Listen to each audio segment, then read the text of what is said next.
Hey, this is Keith at Half Tracks and Honeybees. Hope y'all are doing good today. I'm playing with a selfie stick I made out of a piece of stainless tubing in a quarter 20 bolt. And we'll see how that works today. So if it gets a little jiggly, you know what to blame. But why order one when you can make one out of junk, right? Anyway, I wanted to make a video the other day when I condensed my hives and put the feeders on most of them, but the bees went crazy when I started opening boxes. So I didn't really have time to do that. I needed to get in and out and work quick, and that's not a good way to make a video. So I didn't get to do that, but we'll talk about it a little bit, and I'll show you what I've done. I'm gonna flip it. Well, I'll insert a picture right here so you can kind of see what it looked like before I condensed it.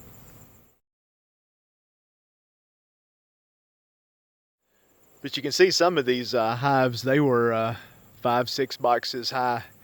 I've taken all of them down now to, most of them is 3. There's still a few really strong hives I left at 4. Now remember, I use all mediums, so the ones that you see that are like 3 high like this, that's the same as like a double deep. The ones that are 4 high, that's like a double deep with a super on top. You can see there's feeder shims on all of them where after I condensed them down, let me pull this off. I put a feeder on top. I like using these rapid rounds. You saw in my earlier video how I made those boards with the double bubble for insulation, and also insulated the inside of the top cover. So I filled these up this morning. I'm not sure how it looks right now. Oh, they've got just a little bit left, but you can see the girls love this sugar syrup, especially this time of year. The goldenrod and the aster, it was a big flop around here. The fall flow just didn't happen. They brought in a lot of pollen. They looked like they were bringing in some nectar, but they weren't. It was just a pollen event. So going through my hives, a lot of them feel like a box of rocks. They got plenty of honey, but there are a few of them that really need some help. And this is my bee yard that I used to call the nursery, but then all the hives got fairly big. But now there's a few nukes I'm going to overwinter up here, so I guess the nursery makes more sense again. You can see these hives have been condensed down just like the others. They've got the feeder shims on top. Same back here on the back row. The nukes, that top box on the nuke, that's just a feeder shim. I'm feeding sugar syrup to the nukes using pint jars. I'll show you what that looks like.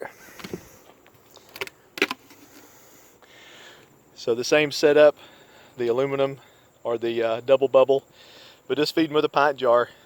And they've already emptied that one since this morning. So these are taking the sugar real good. The backs of these boxes are insulated with just 1/2-inch foam board. So,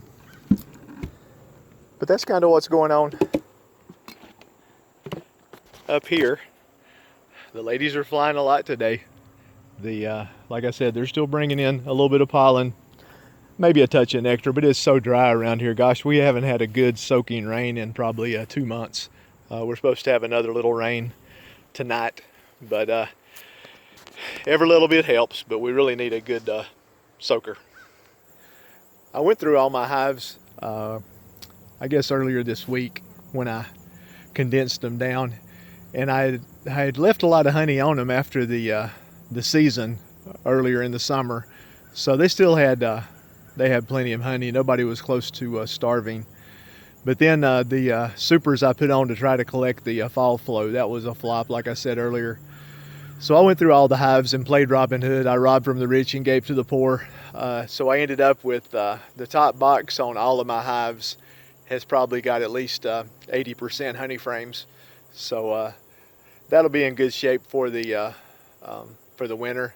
I'll also, after I pull the sugar syrup off, I'll add Hive Alive fondant patties over the hole in the inner cover. So that'll be a good emergency feed for them. as they go into the later parts of winter if they need it. If it's like it was last year, they'll eat a lot of the fondant before the coldest temps really get here. They seem to like that even more than they like the honey stored in the hive. But anyway, that's kind of what we did. I know I don't have a lot of videos showing me actually doing it. I did put a video together and put out earlier this week showing what happened when I tried to make a video and the hives all went crazy. I'll put a link to that down in the description. But anyway, that's kind of where we're at. I'm going to put the rest of the syrup on that I made. I put, I guess it was 100 pounds of sugar and 100 pounds of water, so a couple 100 pounds of feed. Really about 6 of my hives really needed feeding. The other ones I'm putting some on just to stimulate them. There's still a little bit of pollen out there. The temps are still great. It's about 80 degrees today. So the queens might be enticed to make a little bit more brood, make some of those good, healthy, fat winter bees that we all love so much. So we'll see how that works out. But I'm very pleased with how this season went. Already taken advantage of some of the sales as we go into the off season of beekeeping. Let me walk over here and I'll show you a few of the goodies I've got in here in the shop with Bertha. Okay, so there's Bertha. Everybody say hello. But I bought enough wood over here that I can make another 6 complete hives. I've got the makings of 20 more medium boxes. You can see here this stack and these 2 stacks here, that's about 25 mediums of drawn comb that I have ready for next spring that I've got paramoth on right now. You can kind of see how I do that. Got the feeder shim on top, got the paramoth on a paper plate. So, and yeah, it makes it smell like your grandma's house, but that's not necessarily a bad smell. So, got a few boxes of drawn comb over here. You can see all these cases of jars. I've bought about 20 cases of pints, and I have about 10 cases of quarts. So that's enough to do a little bit more honey than I did this year, which was about a little over 600 pounds or 52 gallons. There's Granny Terrible. You can say hello to Granny too. But anyway, that's kind of where we're at. This is a view from my shop when I kick back and drinking my Mountain Dew and eating my nabs. I can watch the girls from the shop, so that's kind of fun. Works out good in the summertime when they swarm. I can hear the swarm. I'll be in here working. It sounds like a jet taking off, and I can come out and grab my cart and we go catch a swarm. So hopefully they're not as crazy this spring as they were last spring. But anyway, enough rambling on. Okay, well, I hope y'all enjoyed this little video. If you did, please hit the like button. Hit the subscribe if you like the craziness I get into on my channel. I would really appreciate that.